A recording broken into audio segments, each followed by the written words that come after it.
أعوذ بالله السميع العليم وبوجهه الكريم وسلطانه القديم من الشيطان الرجيم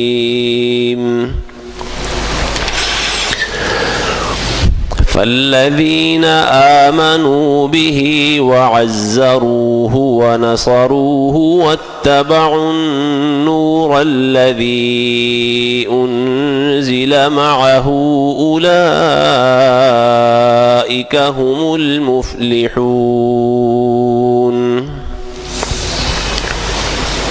ادھر سنتے پڑھنا، سائڈ پہ پڑھنا.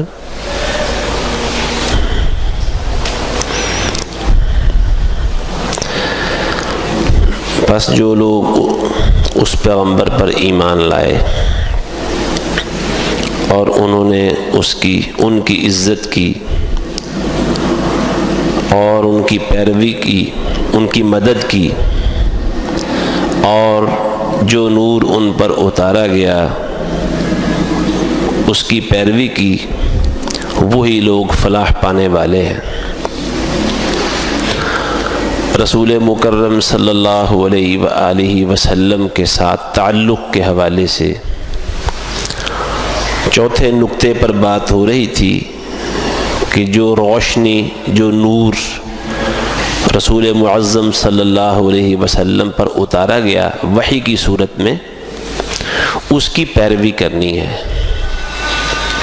آپ پر قرآن بھی اتارا گیا اور حدیث بھی آپ پر اتاری گئی. بعض لوگ یہ سمجھتے ہیں کہ قرآن ہی اتارا گیا. اللہ نے خود قرآن مجید میں یہ بات فرمائی ہے کہ اللہ نے اپنے حبیب محمد صلی اللہ علیہ وسلم پر کتاب اتاری ہے اور حکمت اتاری ہے. حکمت سے مراد آپ کی احادیث ہے، اور قرآن مجید تو ہے ہی ہے جسے اللہ رب العزت نے نور قرار دیا ہے، روشنی قرار دیا ہے. تو اس روشنی کی، اس نور کی اتباع کرنی ہے. اور یہ بات سب لوگ جانتے ہیں کہ روشنی ہوتی ہی راستہ بتانے کے لیے ہے. اندھیرے میں اگر انسان کو راستہ نظر نہ آ رہا ہو تو اس کا علاج اور حل کیا ہے؟ انسان روشنی کا انتظام کر لے.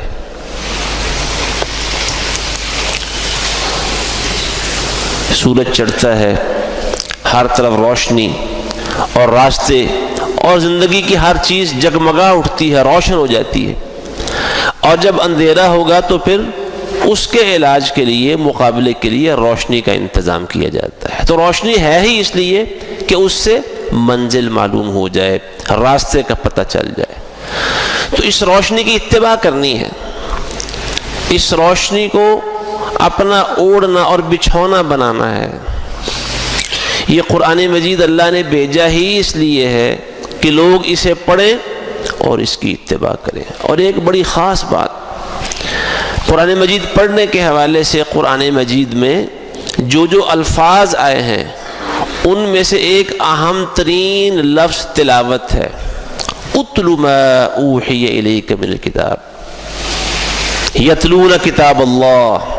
اللہ کی کتاب پڑھو، اللہ کی کتاب پڑھتے ہیں، تلاوت کا لفظ ہے.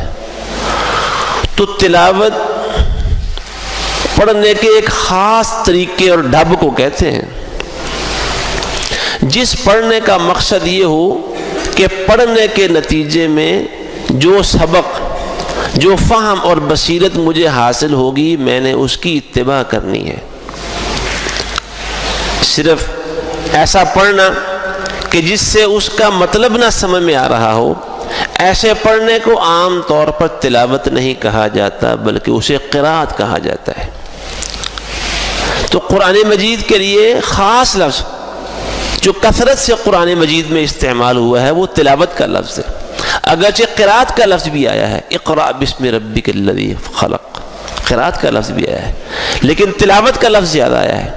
تو تلاوت کے معنی ہے کہ جو چیز پڑھ رہے ہیں اس کی اتباع کرنی ہے، پیروی کرنی ہے. تو جب قرآن پڑھتے ہیں تو اس نیت کے ساتھ پڑھنا چاہیے، اس ارادے کے ساتھ پڑھنا چاہیے کہ اس قرآن سے ہمیں اللہ کا جو حکم معلوم ہوگا، اس قرآن سے جو علم ہمیں حاصل ہوگا، اس قرآن سے زندگی گزارنے کے لیے جو بصیرت، جو روشنی حاصل ہوگی، جو سبق حاصل ہوگا، ہم نے اس کی اتباع کرنی ہے۔ اور قرآن آیا بھی اسی لیے ہے کہ لوگ اس کی اتباع کریں، لوگ اس کی پیروی کریں،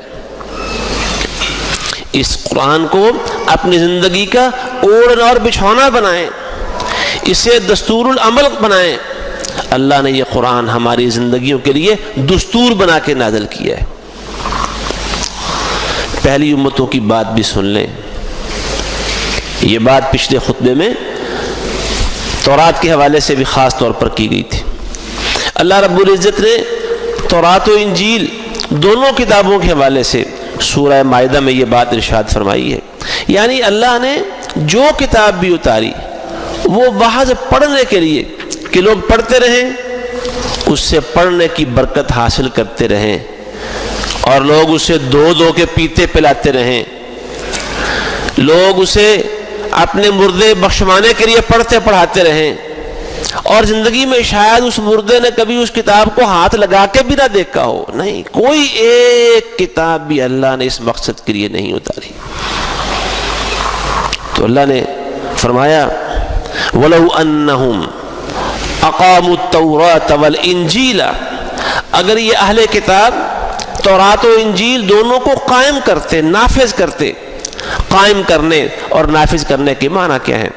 اپنی زندگیاں ان کے مطابق تعمیر کرتے، استوار کرتے، اپنی زندگیاں اللہ کی کتاب تورات و انجیل کے سانچے میں ڈھال دیتے، خود سارے کے سارے اللہ کی کتاب کے سانچے میں ڈھل جاتے مکمل طور پر۔ زندگی کا ہر خانہ، ہر شعبہ، زندگی کا ہر عمل، معاملہ، اور ہر اونچ نیچ، ہر نشیب و فراز، ہر غمی اور خوشی، سارے کے سارے اس اللہ کی کتاب کے مطابق اسے استوار کرتے، تعمیر کرتے۔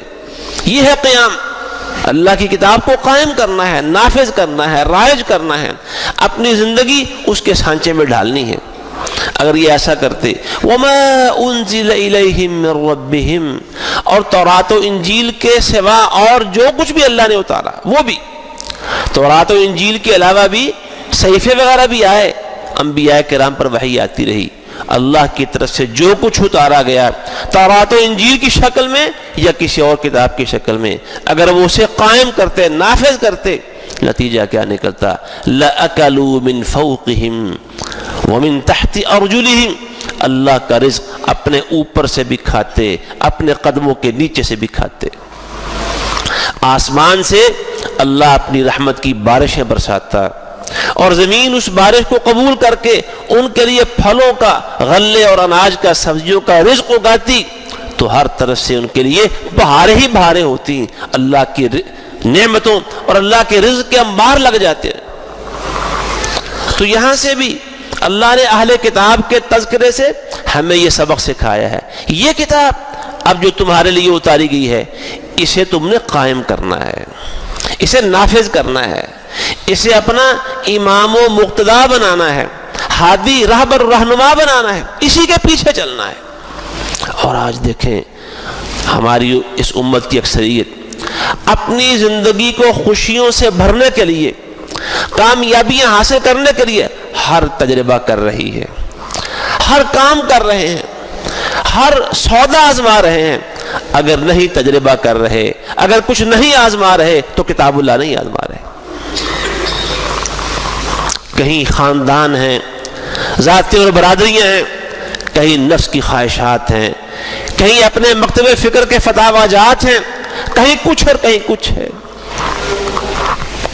کتاب اللہ پر عمل کرنے کے حوالے سے رکاوٹیں ہی رکاوٹیں ہیں۔ کتاب اللہ کی بات آتی ہے تو ایک طرف بیوی بچے آ کھڑے ہوتے ہیں، کتاب اللہ کی بات آتی ہے تو دوسری طرف خاندان، برادری اور ماں باپ آ جاتے ہیں۔ کتاب اللہ آتی ہے تو پھر نفس، اس کی خواہشات، اور اس سے پیچھے شیطان آ کھڑا ہوتا ہے۔ کتاب اللہ ایک طرح رہ جاتی ہے، کوئی طبقہ خاندان کے پیچھے چلا جاتا ہے، کچھ لوگ بیوی اور بچوں کے خواہشات کے پیچھے چل جاتے ہیں، کوئی اپنے علاقے اور اپنی خواہشات اور کوئی کسی اور کے پیچھے چلا جاتا ہے۔ نہیں عمل کر رہے، نہیں اپنا رہے تو کتاب اللہ کو نہیں اپنا رہے۔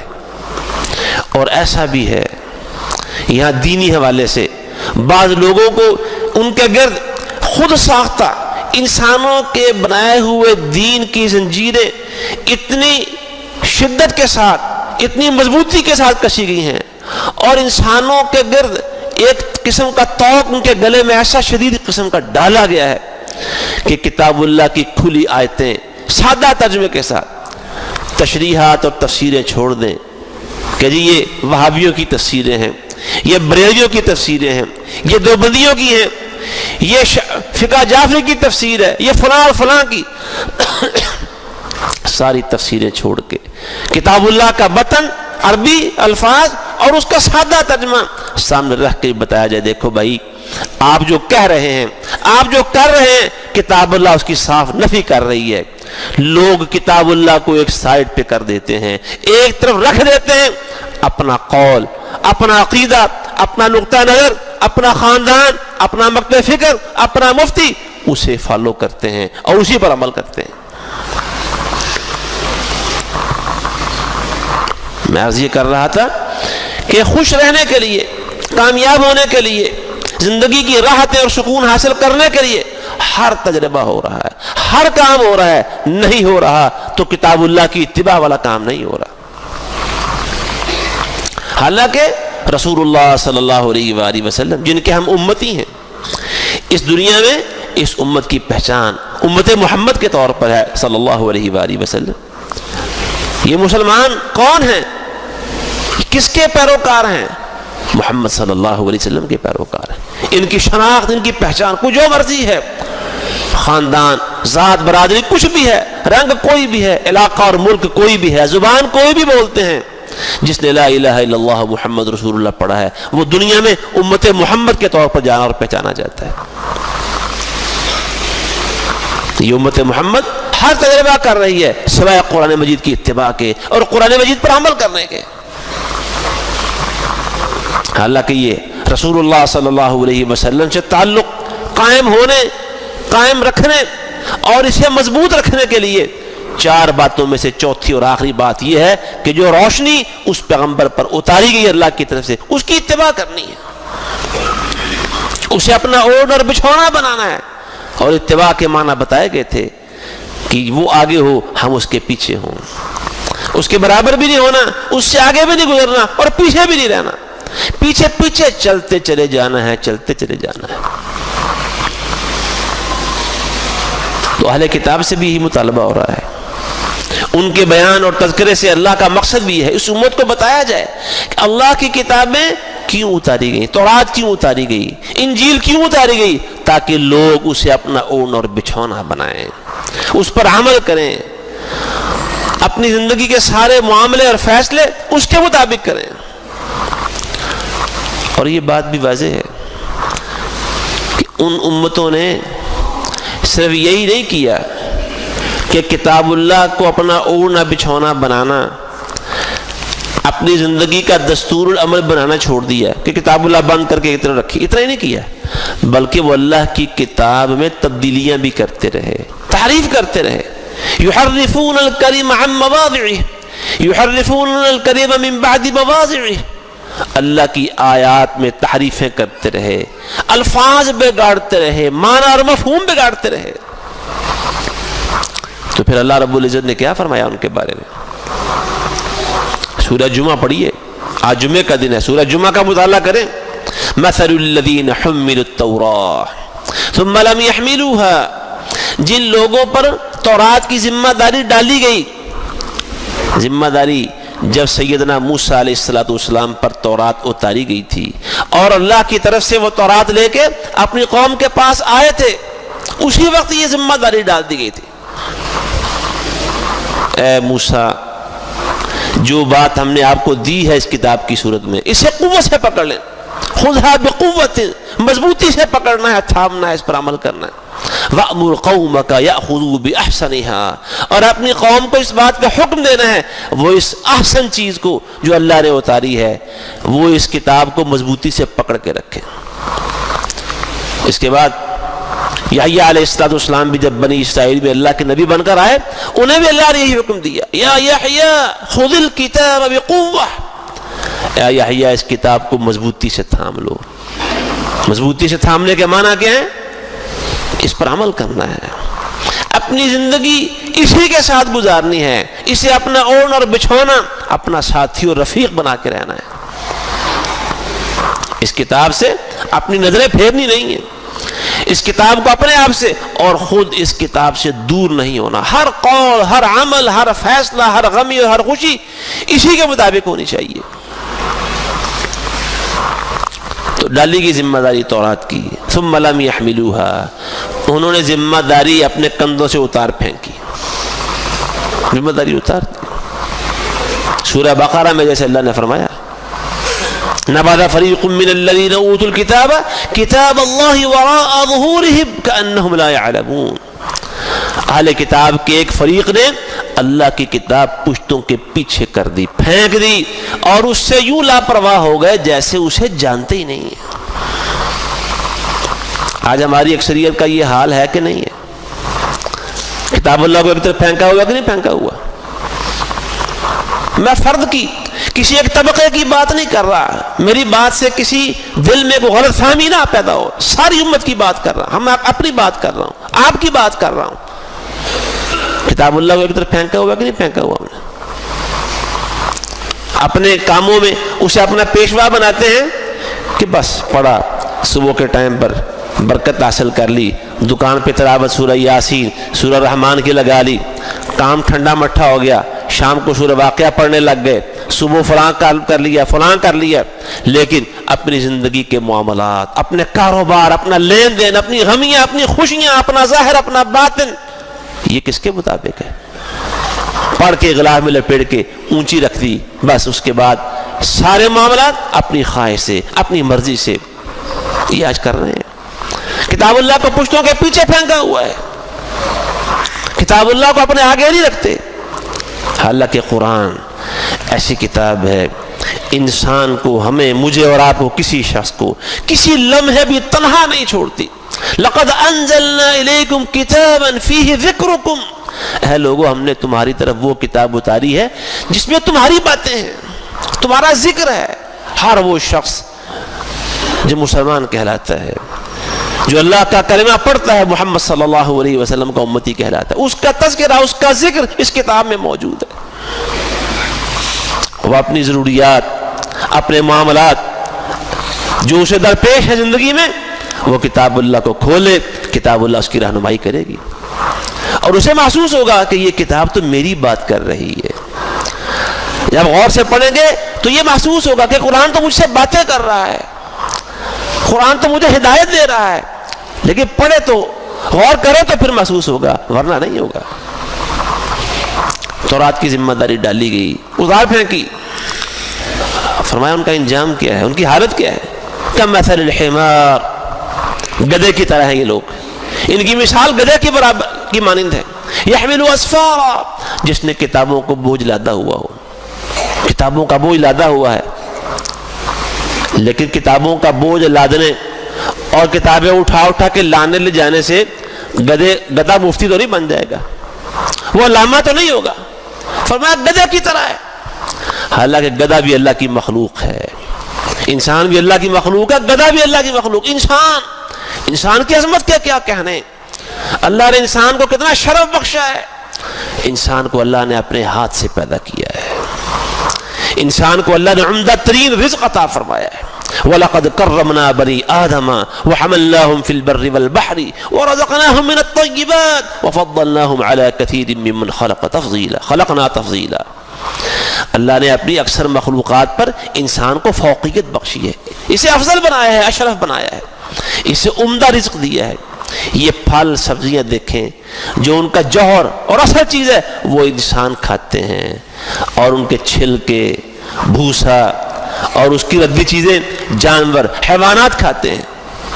گوشت انسان کھاتا ہے جانوروں کا، اور ہڈیاں وہ حیوان، یہ جنات کھاتے ہیں۔ رسول اللہ صلی اللہ علیہ وسلم نے فرمایا کوئلے سے اور ہڈی سے تم استنجا نہ کیا کرو، یہ تمہارے بھائی جنوں کی خوراک ہیں۔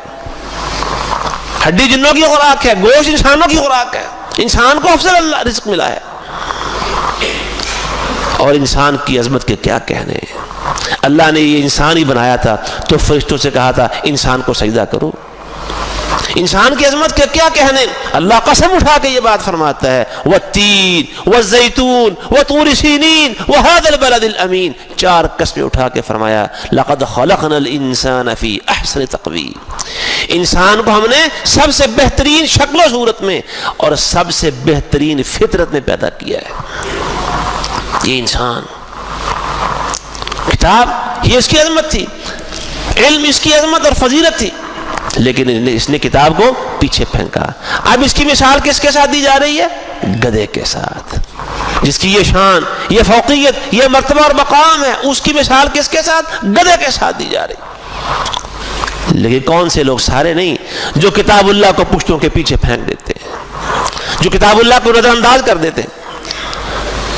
لوگ اس کا خوبصورت لباس دیکھ کے، اس کی وضاقتہ دیکھ کے، اس کے بوٹوں کی چمک دیکھ کے، اس کی گاڑی کی لشکاریں دیکھ کے، اس کے نوکر چاکر دیکھ کے، اس کے گھر کا رنگ و رون دیکھ کے، اس کے کاروبار دیکھ کے، اس کا بینک بیلنس دیکھ کے لوگ اسے سلیوٹ کرتے ہیں، کھڑے ہو جاتے ہیں استقبال میں۔ اللہ کہتا ہے یہ گدھے جیسا انسان ہے۔ وَلَقَدْ ذَرَأْنَا لِجَهَنَّمَ كَثِيرًا مِّنَ الْجِنِّ وَالْإِنسِ، ہم نے بہت سارے جن اور انسان جہنم کے لیے پیدا کیے۔ یعنی اللہ کو پہلے سے پتا تھا یہ لوگ جو پیدا ہو رہے ہیں، مخلوق پیدا ہو رہی ہے، یہ جہنم کا ایندھن بنیں گے۔ اللہ کو پتا تھا پہلے سے۔ کیسے لوگ ہوں گے؟ لہم قلوب لا یفقہون بہا، دل ہوں گے لیکن دل سمجھتے نہیں ہوں گے۔ ولہم اعین لا یبصرون بہا، آنکھیں ہوں گی دیکھتی نہیں ہوں گی، کان ہوں گے سنتے نہیں ہوں گے۔ اولئک کالانعام، یہ جانوروں کی طرح ہیں، بل ہم اضل، بلکہ جانوروں سے بھی زیادہ گئے گزرے ہیں، ان سے بھی گمراہ ہیں۔ یہ وہ انسان جس کی عزت و شان یہ جب وہ کتاب اللہ کو چھوڑ دیتا ہے، اللہ کی کتاب کو اپنا امام اور پیشوا بنانے اور اسے اپنے ظاہر و باطن کا ساتھی بنانے، اپنی غمیوں اور خوشیوں کا امام اور پیشوا بنانے سے انکار کر دیتا ہے، اللہ اسے جانوروں سے بھی گمراہ قرار دیتا ہے۔ اس کی مثالیں گدھے کے ساتھ بیان کرتا ہے۔ اور وہی جسے یہ کہا لقد خلقنا الانسان فی احسن تقویم، اسی کے بارے میں اگلی آیت نے فرمایا ثم رددناہ اسفل سافلین، یہ ذلیلوں میں پھر سب سے زیادہ ذلیل بھی یہی ہوتا ہے۔ کیوں ذلیل ہوتا ہے؟ اس لیے کہ جس مقصد کے لیے آیا تھا، کس لیے آیا تھا، کیوں آیا تھا؟ تاکہ اللہ کی عبادت کرے، اللہ کا بندہ بن کے رہے، یا بندہ بن کے رہے، بندگی کرے، پابندی کرے، اس لیے آیا تھا۔ لیکن یہاں اس نے بندگی چھوڑ دی، زندگی کی رعنائیاں، زندگی کی خواہشات، چھوٹے اور بڑے، خاندان، برادری، علاقہ، قانون، فلاں فلاں، اور بہت سارے امام اور پیشوا بنا لے، قرآن مجید کی امامت سے، اس کی اتباع اور پیروی کرنے سے اپنا ہاتھ پیچھے کھینچ دیا۔ اسفل سافلین، ذلیلوں میں سب سے ذلیل، نچلوں میں سب سے نچلا، گرے ہوئے میں سے سب سے نیچے گرا ہوا۔ اللہ نے پھر وہ مثال بیان کرنے کے بعد کہ جن کو تورات کی ذمہ داری دی گئی اتار پھینکی، ذمہ داری پوری نہیں کی، پڑھنے کی ذمہ داری، سمجھنے کی ذمہ داری، عمل کرنے کی ذمہ داری، اور اسے معاشرے پر نافذ اور قائم کرنے کی ذمہ داری، اسے رائج کرنے کی ذمہ داری، فیصلے اس کے مطابق کرنے کی ذمہ داری۔ اپنے جھگڑے، تنازع، اختلافات، انہیں حل کرنے کا بنبا کتاب اللہ کو بنانا تھا، ذمہ داری اتار پھینکی۔ دعوے رہ گئے، دعوے، رسول اللہ سے محبت کے دعوے، قرآن سے تعلق کے دعوے، بات ہو تو لا الہ الا اللہ محمد رسول اللہ زبان پہ، بات ہو قرآن لائیں، میں قرآن پہ ہاتھ رکھ کے رکھ دیتا ہوں، قرآن لائیں، سر پہ رکھ دیں، لڑکی جا رہی ہے، دلہن جا رہی ہے، رخصت ہو رہی ہے، قرآن سر پہ رکھے، اس کا سایہ کرے، یہ بس اس حد تک۔ اور یہ بات بڑی مشکل لگتی ہے، لیکن علامہ اقبال نے بھی یہ بات کہی ہے کہ آج کے مسلمان کو قرآن مجید سے کوئی کام نہیں رہا۔ ان کی ایک فارسی نظم ہے، فارسی شعر ہے، اس میں کہا کہ آج کے مسلمان کو قرآن سے کوئی کام نہیں ہے، کوئی غرض اور تعلق نہیں ہے، سوائے اس کے کہ جو قریب المرگ شخص ہوتا ہے جو زندگی اور موت کی کشمکش میں گرا ہوتا ہے، اس کے سرانے سورہ یاسین پڑھی جائے تو جان آرام سے نکل جاتی ہے. اتنا کام ہے قرآن سے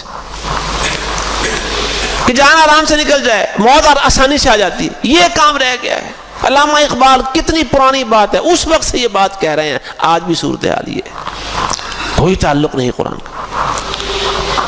پیسے لینے دینے میں اختلاف ہو جائے تو جھٹ سے کہتے ہیں میں قرآن پہ پیسے رکھ دیتا ہوں، تمہارے ہیں تو اٹھا لو. لاؤ جی قرآن لے کے آؤ جی، قرآن تھا. لیکن قرآن دعوت کیا دیتا ہے، قرآن کا پیغام کیا ہے، قرآن اللہ کا کیسا بندہ بنانا چاہتا ہے، اللہ کو کیسا انسان مطلوب ہے، اللہ کو کیسے بندے پسند ہیں. قرآن سے یہ رہنمائی نہیں لینی ہے، قرآن سے یہ سبق نہیں لینا، اپنے آپ کو قرآن کے سانچے میں نہیں ڈالنا، اپنی بیوی کو قرآن کی اتباع پہ نہیں لگانا، اپنے بچوں کو قرآن کی پیروی پہ نہیں لگانا. بس قرآن اپنے مطلب پورے کرنے، اپنی خواہشات کی تکمیل اور اپنے مفادات اٹھانے کا ذریعہ. تو اللہ یہ مثال گدھے کے ساتھ دینے کے بعد کیا فرماتا ہے؟ بئس مثل القوم الذین کذبوا بآیات اللہ. جنہوں نے اللہ کی کتاب کی تکذیب کی، ان کے لیے یہ بدترین مثال ہے. واللہ لا یہدی القوم الظالمین. اور ایسے ظالموں کو پھر اللہ ہدایت بھی نہیں دیتا.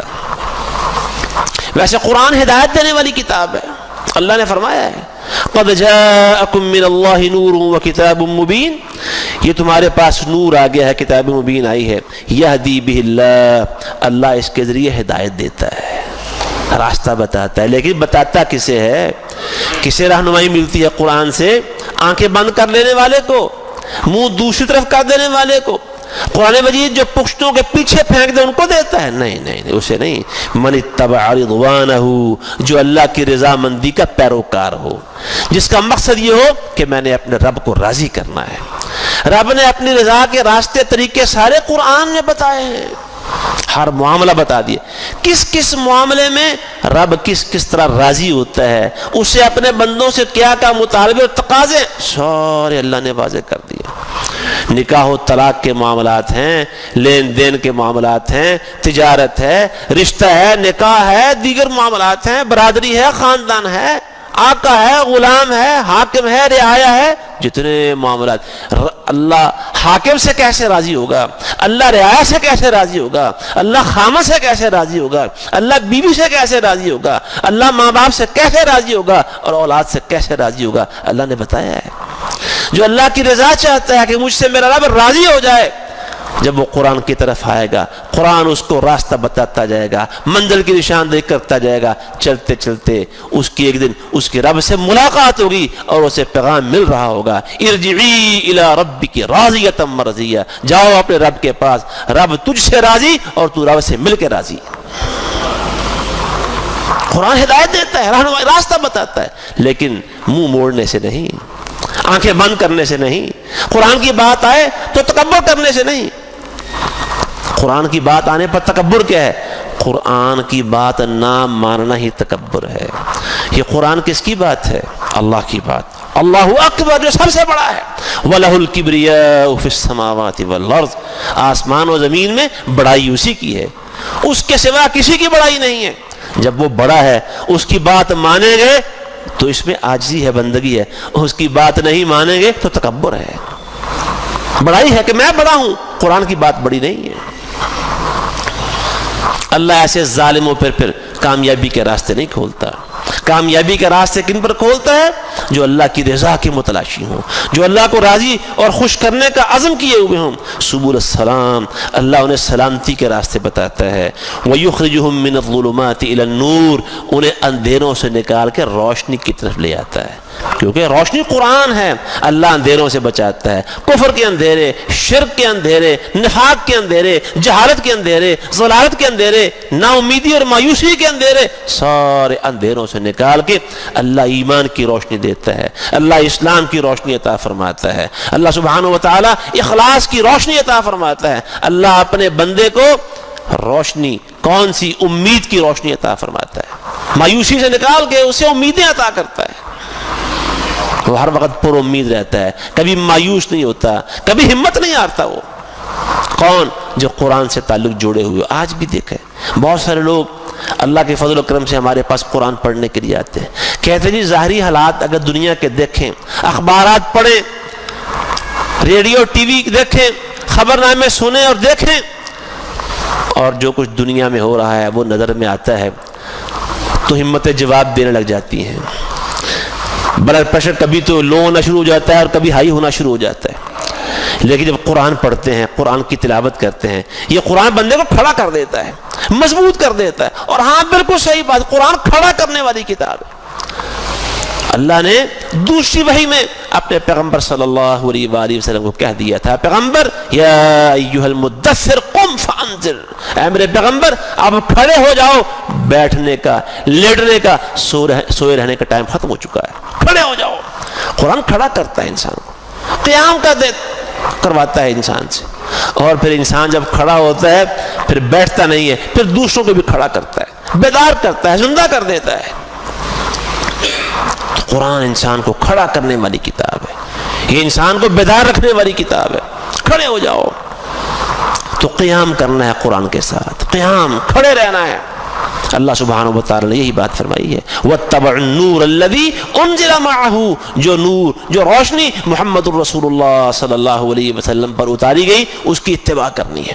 یہ چار کام جو کر لیں گے، پیغمبر پر ایمان لائے، اسے اللہ کا نبی، رسول، ہادی، رہبر و رہنما، آخری نبی مانا، اور عزروہ ان کی عزت کی، ادب اور احترام کیا، ونصروہ ان کی مدد کی. ان کی مدد کیا ہے؟ جو دعوت پیغام اللہ کی طرف سے لے کے آئے دنیا میں. اور اللہ نے کہا کہ یہ دعوت و پیغام دے کے اس لیے بھیجا کہ نبی اس پیغام کو، دعوت کو دنیا میں غالب کر دے. اور اللہ کے نبی نے ایسا کیا. اس کام میں اللہ کے نبی کی مدد کرنی ہے، دعوت دینی ہے، دعوت کو پھیلانا ہے، دعوت کو وسائل مہیا کرنے ہیں، خون مہیا کرنا. بیمار پڑ جائے، ڈاکٹر کہتے ہیں خون کی بڑی کمی ہے، اسے ایک بوتل لگوا لیں، فلاں میڈیسن کھائے پھر خون بننے لگ جائے گا، خون لگواتے ہیں. وہ خون مہیا کرتے ہیں دعوت کو، وسائل کا خون، اور ویسے اپنے جگر کا خون بھی مہیا کرتے ہیں. یہ ہماری دعوت دنیا میں جب بھی روشن ہوئی، آپ پوری تاریخ پڑھ کے دیکھ لیں، امت کے لوگوں نے اسے اپنے دلوں کا، اپنی رگوں کا نہیں، شارک کا خون مہیا کیا ہے. یہ خون سے زندہ رہنے والی اور روشن ہونے والی دعوت ہے. آج خون دینا اور اس کے لیے جان دینا تو بڑی دور کی بات ہے. لوگ چھوٹے چھوٹے معمولی وسائل، وقت اور پیسہ تک صرف نہیں کر رہے. نصرت کرنی ہے، مدد کرنی ہے. چوتھی اور آخری بات، رسول اللہ صلی اللہ علیہ وآلہ وسلم پر جو روشنی اتاری ہے قرآن کی صورت میں، اس کی اتباع کرنی ہے. اولئک هم المفلحون، یہی لوگ فلاح پانے والے ہیں، یہی لوگ جن میں یہ خصوصیات پائی جاتی ہیں. اس کے سوا فلاح کا، کامیابی کا کہیں کوئی امکان تک موجود نہیں ہے. اللہ رب العزت ہمیں رسول اللہ صلی اللہ علیہ وسلم کے ساتھ ان چاروں پہلوؤں سے، چاروں نکات کے ساتھ اپنا تعلق قائم کرنے، استوار کرنے اور نبھاتے رہنے کی توفیق عطا فرمائے. اس سلسلے میں ہمارے اندر جہاں جہاں جو کمیاں اور کوتاہیاں ہیں، اللہ ہمیں ان کی اصلاح کی، ان کے ازالہ کی توفیق عطا فرمائے. وآخر دعوانا ان الحمد للہ رب العالمین.